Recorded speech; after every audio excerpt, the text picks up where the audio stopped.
Hello, my name is Madeline Novak, and I'm doing my presentation on the juvenile justice system. So let's go ahead and get started. So in this presentation, I'll go over multiple different things, such as how it began, the goals of the juvenile justice system, what are some current issues, and different ways we can improve those issues. So the juvenile justice system plays a huge role in the justice system in general because it helps keep juveniles separate from adult criminals or offenders. And it helps kind of give the juveniles a way to not get stuck in a criminal path and get out of that path and head towards a more better, healthier, and socially friendly path. So this is kind of more of a peacemaker view in a way. So how did the juvenile justice system come to be? So in 1819, the facility was created for troubled children during the Great Panic. In 1824, that facility was renamed to the Society of Reformation of Juvenile Delinquents. Now, the Great Panic was the first financial crisis in the US, causing a collapse of the entire economy in the United States. During this collapse of the economy, it required both parents to start going to work in order to provide for their family. And they also started learning more about how a juvenile's mind is different from an adult's mind, and that they haven't fully developed different parts of their brain that adults have. So while all of this was happening and both parents were going to work, they used to homeschool kids, or they would have them go work in the factories and in different shops. So in 1821, the first public school was built, and they pulled all the kids off of the factory line, and they made it required where you had to go to public school. So as they were studying more about the brain for children and learning more about the developing mind of a child, they were also learning about juveniles and delinquents, which caused in 1899 the first juvenile court to be established in Cook County, Illinois. So now that the juvenile court and juvenile system has been established, in 1974, they put the National Juvenile Justice and Delinquency Prevention Act in place. And what this did is it allowed the state to give money to these different facilities in order to help them out. Now, they would give money to these different facilities as long as they followed 4 different rules. And these rules consist of deinstitutionalizing the juvenile status of offenders from detention centers and jails, provision of signs and sound separation between juveniles and adults, prevent imprisonment of youth in adult courts, and investigate overrepresented minorities in the justice system. In 1980, they found that the system was being too lenient, and a lot of people fought to get stricter rules in place for these juveniles because they were getting off early and getting away with all these crimes they were committed. So in 1990, they developed a mandatory sentence and blanket transfer into adult courts. Now these were for juveniles that committed huge crimes such as murder or assault with a deadly weapon. So these children that committed such huge crimes were now being trialed as adults, and they weren't allowed a lesser sentence. So they were getting more stricter on how they were treating these juvenile delinquents and the conditions that they were being put in. So what are the overall goals of the juvenile justice system? So the first is guidance and direction. So it was created to provide care and direction to children instead of isolation and punishment.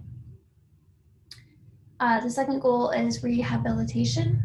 So they wanted to not only get these kids out of society, but also help them so that they would be able to get back into society.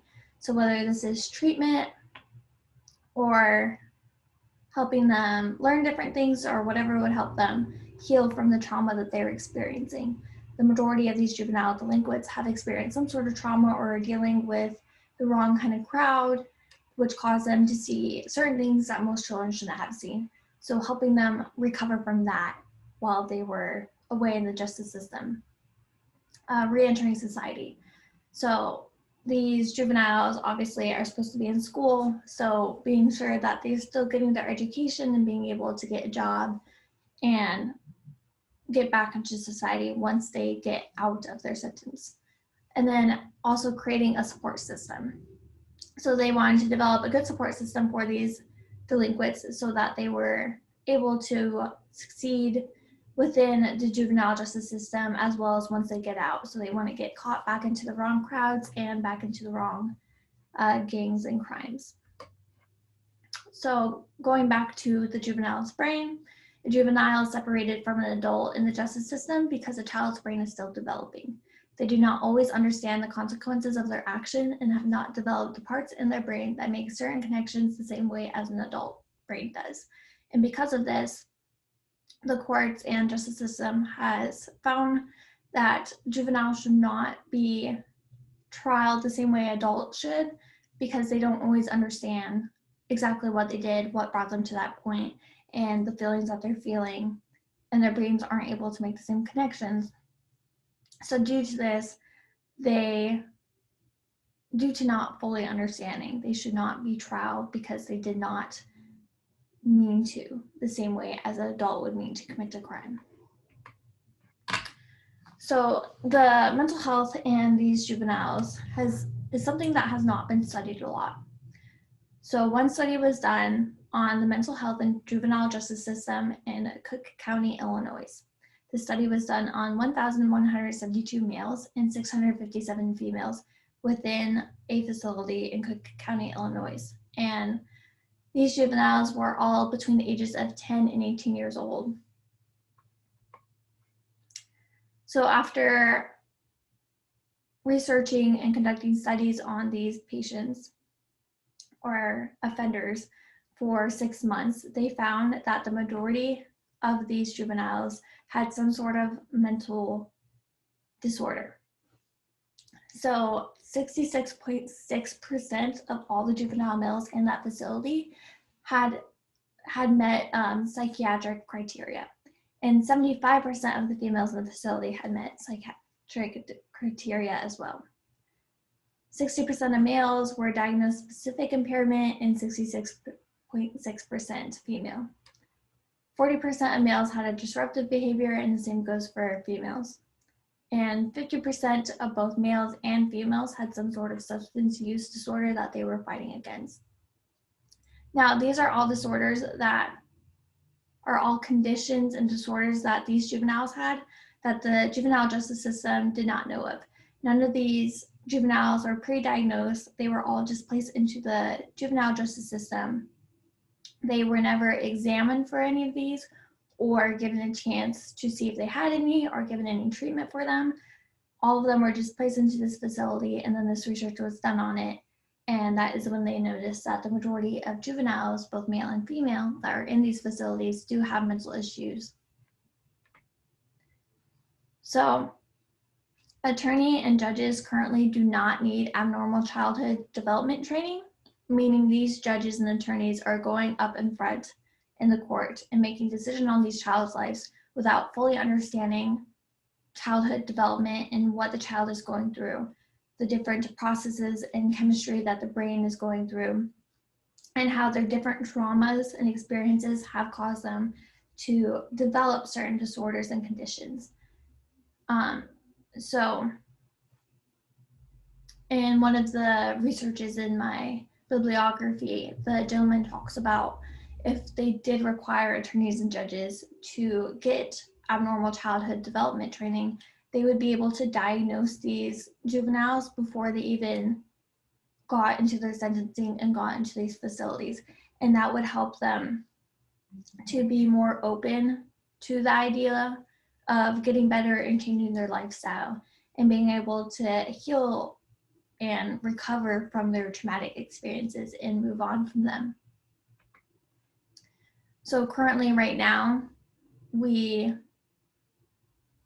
are not assessing juveniles as they come in. So our judges, they do not have the training to do that. That's not really their job to psychoanalyze these children. So they come into the juvenile justice system, they stand before court, the judge makes a decision based on the facts that he's given, and then they get their sentencing, go to the facility, and they do whatever their sentencing is.